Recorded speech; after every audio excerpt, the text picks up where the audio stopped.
My husband David, who was generally a very fit person, slim, tall, distinguished, enjoyed his badminton and regular swimming.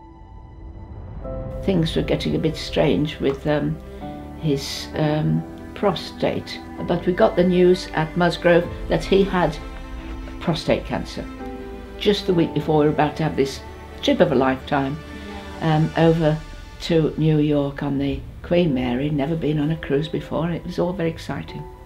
Instead, I felt very sad on that cruise because I knew we'd got something ahead of us then. Somehow I got onto the hospice, who said, would it help if we come and visit? It was like nectar from heaven.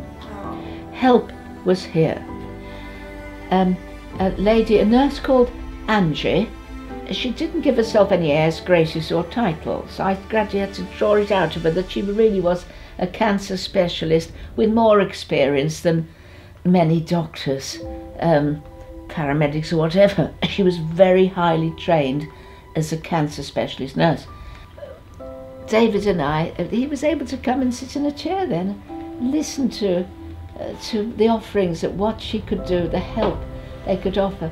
And she went through a lot of little things that were just all sorted straight away. Angie knew, you need that bit of equipment. Right, I'll get onto that. You need that. Little things that would help us.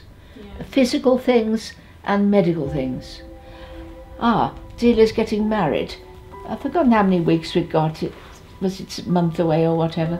It was getting close, and every day Delia was saying, Mum, shall I get somebody else to walk me down the aisle? Do you think, is Dad going to make it? Shall I cancel today? No, Delia, just carry on. It was one of the last visits to the sitting room, and Angie came here, and she said, you can do the wedding.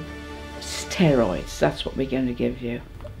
Bulked him up a bit. He seemed to have a little bit more muscle, and he managed to keep the walking going, and with the physio's help.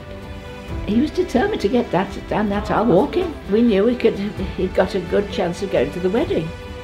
With Angie's steroids, with the consultant's chemotherapy at Musgrove, with his own determination, he got to Crocombe Court, and my son and all his friends were there to get him out of the car. David was there with Delia, and they walked into that church.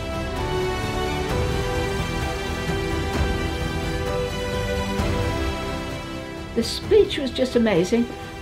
He made the long speech and he was cheered, and he ate his meal like everybody else and enjoyed it. He hadn't eaten for the week before, but he ate that meal.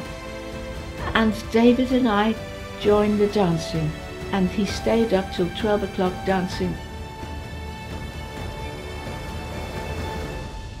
But it was the hospice that got him to the wedding. It was the hospice who looked after him in those days during the illness, and I will forever be grateful for all those lovely people that cared for him.